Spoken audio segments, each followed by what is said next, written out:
లక్ష కోట్లు సంపాదించడం కంటే ఒక మంచి నమ్మకం సంపాదించడం కష్టం నా ఉద్దేశం. మన దగ్గర పనిచేసే వాళ్ళు మనకెంత సంపాదించి పెడుతున్నారో అనే దానికంటే మనం వాళ్ళ నమ్మకాన్ని ఎంత సంపాదిస్తున్నాం అన్నదే ముఖ్యం. That's my policy. Hi friends, నమస్తే. Welcome to Telugu plumbing tips channel.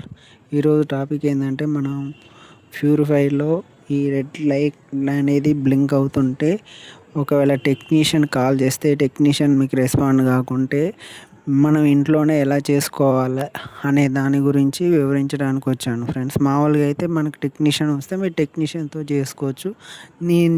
ఈ వీడియోలో చూపిస్తున్న విధంగా మీరు చేసినట్టయితే మటుకు మనకు టెక్నీషియన్ అవసరం లేకుండానే మనం ఈ లైటు ప్యూరిటీలో బ్లింక్ అయినప్పుడు మనం దీన్ని సాల్వ్ చేసుకో. మామూలుగా ఏమైందంటే ఈ లైట్ ఎందుకు బ్లింక్ అవుతుందంటే, ఈ ఫిల్టర్లో మనకి ఏమన్నా చెత్త లాంటిది, ఏమన్నా బురద ఇట్లా ఉండి వాటర్ రాకుండా ఉన్నప్పుడు ఇప్పుడు ఈ లైట్ అనేది బ్లింక్ అవుతుంది. దానివల్ల ప్యూరిటీలోకి వాటర్ వెళ్ళకుండా ప్యూరిటీలో ప్యూరిఫై అవ్వవు అన్నమాట వాటరు. మనం దాన్ని ఎలా చేసుకోవాలంటే, ఈ వీడియోలు చూస్తున్న విధంగా మనం టెక్నీషియన్ అవసరం లేకుండా మనమైనా ఈ ఈ ప్యూరిఫైలో వాటర్ ప్యూరిఫై కానప్పుడు ఇందులో ఉన్న మామూలుగా ఏమన్నా చెత్త కానీ బురద కానీ ఇది తీసేసి క్లీన్ చేసుకోవచ్చు మనమే ఇంటి దగ్గరనే. మీరు ఎలా చేసుకోవాలనేది ఈ వీడియోలో వివరించబడుతుంది. మీరు ఈ వీడియోలు చూపిస్తున్న విధంగా మీరు చేసుకున్నట్టయితే మనకు టెక్నీషియన్ అవసరం లేదు. మీరు వీడియోలు చూపిస్తున్నట్టుగా దీన్ని నేను ఎలాగైతే చేస్తున్నానో మీరు అలా క్లీన్ చేసుకున్నట్టయితే మనకు వాటర్ ప్యూరిఫై అనేది మనకు టెక్నీషియన్ అవసరం లేకుండానే క్లీన్ అయిపోద్ది. ఈ వీడియోలో 2 ఫిల్టర్స్లో 2 ఉంటాయి. ఇవి మనం వాటర్ ట్యాప్స్ దగ్గర పెట్టి మొత్తం క్లీన్ చేసుకోవాలి. క్లీన్ చేసుకొని దాంట్లో ఏమైనా ఉంటే చెత్త మొత్తం వెళ్ళిపోతుంది. వాటర్ ప్యూరిఫై ఏమైనా చెత్త ఉన్నా కూడా ఈ ట్యాప్ కింద పెట్టి క్లీన్ చేసుకున్నట్టయితే దాంట్లో ఉన్నది మొత్తం క్లీన్ అయిపోతుంది. మనకు ఈ క్లీన్ అయిపోయినాక ఎలా ఫిట్ చేయాలనేది కూడా ఈ వీడియోలో వివరించబడుతుంది. మీరు ఈ వీడియోలు చూస్తున్న విధంగా చేసుకుంటే సరిపోతుంది. మీకు టెక్నీషియన్ అవసరమే లేదు.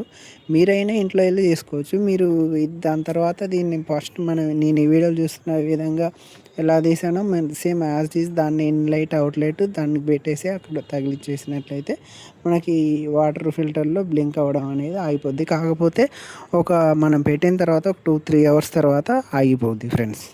చూసారు కదా, 2-3 అవర్స్ తర్వాత మనకు లైట్ అనేది బ్లింక్ అవ్వడం ఆగిపోయింది. నేను ఈ వీడియోలో చూపించిన విధంగా మీరు చేసుకున్నట్టయితే మీకు ఈ లైట్ అనేది బ్లింక్ అవ్వడం ఆగిపోద్ది. ప్యూరిఫైర్ కానీ ఏదన్నా ఆక్వాగార్డ్ ఇలాంటివి ఏమున్నా కూడా మనకి ఈ ఫిల్టర్ అనేది ఈ వీడియోలో చూపిస్తున్న విధంగా తీసుకుని అయితే మీరు క్లీన్ చేసుకున్నట్టయితే మనకు కొంచెం మెయింటెనెన్స్ అనేది చాలా తక్కువ వస్తుంది. మీరు ప్రతిసారి టెక్నీషియన్ వచ్చి చేయాలని ఏం లేదు. మీరు ఈ వీడియోలో చూసి మీరు చేసుకున్నట్టయితే కంపల్సరీ మీకు ఈ ప్యూరిటీలు కానీ ఆక్వాగార్డ్స్ కానీ తొందరగా ఖరాబ్ కాకుండా రిపేర్ కాకుండా ఉంటుంది. మనకు దీంట్లో ఏం లేదు, ఇది ఉంది కదా ఫిల్టర్ అనేది ఇన్లైట్ అవుట్లెట్ తీసేసుకొని మీరు ఆ వీడియోలో నేను చేసిన విధంగా మీరు చేసుకున్నట్టయితే మీకు ఈ మెయింటెనెన్స్ అనేది తగ్గుద్ది. దాన్ని ఏం లేదు, తిప్పటం తీయటం ఆ వీడియోలో మీకు అన్నీ చూపించాను కదా. మీరు ఆ వీడియోలు చూపించిన విధంగా అయితే చేసుకున్నట్టయితే మీకు కంపల్సరీ ఈ ప్యూరిటీ అనేది రిపేర్ కాకుండా ఉంటుంది ఫ్రెండ్స్. అలాగే మీరు ఈ వీడియో చూసి వెళ్ళేటప్పుడు నా ఛానల్ని సబ్స్క్రైబ్ చేసుకోండి ఫ్రెండ్స్. మన ఛానల్ పేరు తెలుగు ప్లంబింగ్ టిప్స్ ఛానల్ అండి. మీరు చూసి కొంచెం లైక్ కానీ షేర్ కానీ చేసినట్టయితే నాకు కొంచెం బాగుంటుంది. అలాగే మీరు వెళ్ళేటప్పుడు లైక్ కానీ షేర్ కానీ చేయండి ఫ్రెండ్స్. మన ఛానల్ పేరు వచ్చేసి Telugu plumbing tips channel. Okay friends, bye.